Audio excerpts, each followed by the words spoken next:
The rising sun reveals a world unchanged, where ancient traditions meet the dawn. The evolution of the Agnay tribe, a legacy forged in tradition and triumph. The story of the Agnay tribe is one of humble beginnings, unwavering perseverance, artistic ingenuity, and an enduring commitment to preserving the cultural spirit of Romblon's Ati-Atihan festival.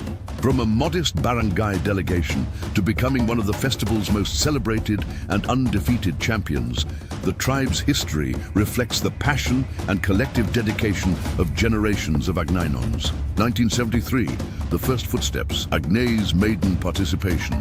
The history of the Agnay tribe can be traced back to the 1973 Romblon Town Fiesta Ati-Atihan Festival, when the barangay made its very first appearance in the festivities through the Agnay Mothers class. The participants were elegantly dressed in traditional kimono and sayang adilan, reflecting the grace and simplicity of rural Filipino womanhood. The Mothers class was then led by its president, Mrs. Elisa F. Salvador, whose leadership made Agnay's inaugural participation possible. Although not yet a formal tribe, this marked the birth of Agnay's enduring relationship with the Ati-Atihan Festival. 1974, the birth of Black Beauty. The following year witnessed the formation of Agnay's first organized festival tribe under the name Black Beauty. The name was conceived by Juan Salvador, who also personally designed and hand-lettered the tribe's banner. Resources were scarce, and the number of participants was relatively small.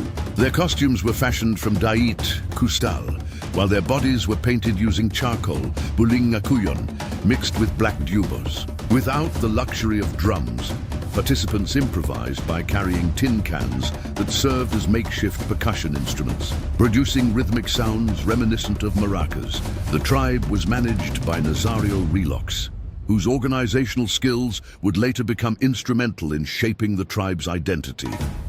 1977, the years of perseverance. For several years, the group continued to compete under the name Black Beauty. Although the championship remained elusive, the tribe consistently demonstrated remarkable determination and artistry. Its highest achievement during this period was a third-place finish, a respectable accomplishment that fueled its desire for greater excellence. In 1976, the tribe briefly adopted the name Yanga Tribe, while carrying on with the costumes introduced in the prior year, made primarily from buno, coconut husk. This innovation would later become one of the defining artistic signatures of the future Agnay tribe. 78. The birth of the Agnay tribe and the dawn of a dynasty, the year 1978 marked the most significant turning point in the tribe's history.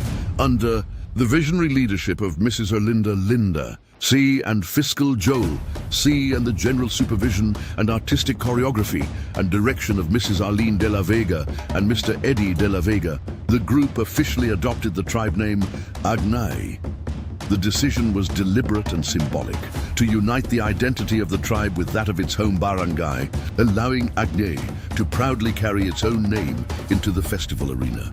That year also marked the tribe's first championship, a victory that would forever change its destiny. Its festival presentation revolved around the theme Kasai, while the innovative Bunot costume evolved into the tribe's unmistakable trademark. Even more remarkable was the tribe's commitment to authenticity. Instead of commercial paints, members blackened their bodies exclusively with almagre, black soot, maintaining a natural and traditional appearance. No other colors were introduced in either the costumes or body painting, creating a distinctive monochromatic identity that became synonymous with the Agnay tribe.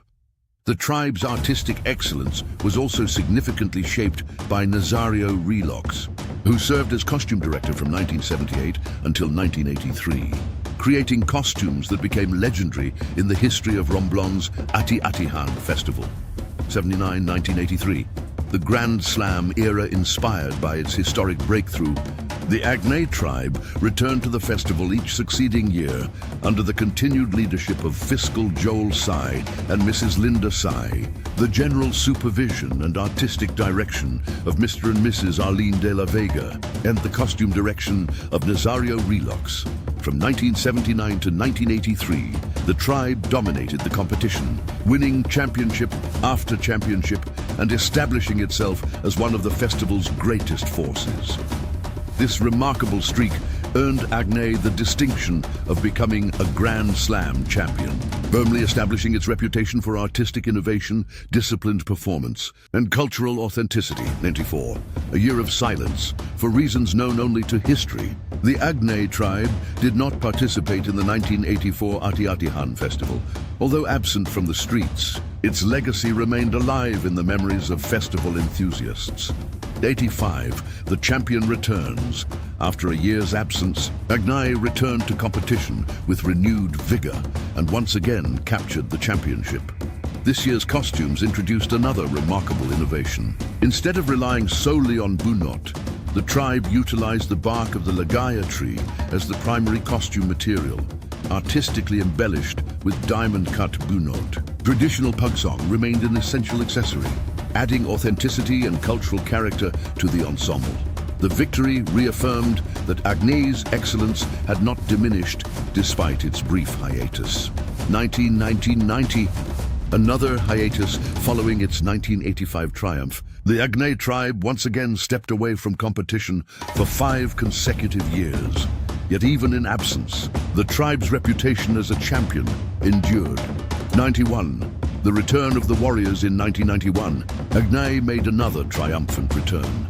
Presenting the imaginative theme, Amulet, the tribe captivated both spectators and judges, once again emerging as champion. The victory demonstrated that Agnay's creative spirit remained as vibrant and formidable as ever. T92-1997, years of quiet. Reflection: for the next 6 years, the Agnay tribe did not participate in the Ati-Ati-Han competition. Nevertheless, its legendary status continued to inspire succeeding generations of Agnayans. 98, the victory that cemented a legacy. The 1998 Ati-Ati-Han festival occupies a special place in the history of the Agnay tribe. For the first time after many years, under the stewardship of the Goodfellows, Club, the management of the Romblon Ati-Ati-Han festival, was transferred to the Romblon capital JCs. The change in administration ushered in a new chapter for the festival and provided Agnay with the opportunity to prove itself before an entirely different set of organizers and judges. The tribe rose magnificently to the occasion. Not only did Agnay once again capture the championship, but it also achieved one of the most extraordinary feats in the festival's history. Nearly every member of the panel of judges awarded the tribe a perfect score of 10, an unprecedented recognition of its artistry, choreography, music, costume design, and overall performance. For Agnay, this was more than another championship. It was a historic validation of every victory that had come before. It silenced any lingering doubts, transcended changes in festival leadership, and affirmed beyond question the tribe's enduring excellence. To this day, the 1998 victory stands as one of the most memorable chapters in Agnay's remarkable journey, a triumphant declaration that the Agnay tribe remains, in the hearts of its people, truly and deservedly undefeated. A vintage photograph of an Agnay tribe warrior dressed in authentic traditional tribal attire, captured in January 1977. The image has the appearance of an aged archival photograph, with faded colors, visible film grain, slight scratches, and the nostalgic look of a historical documentary.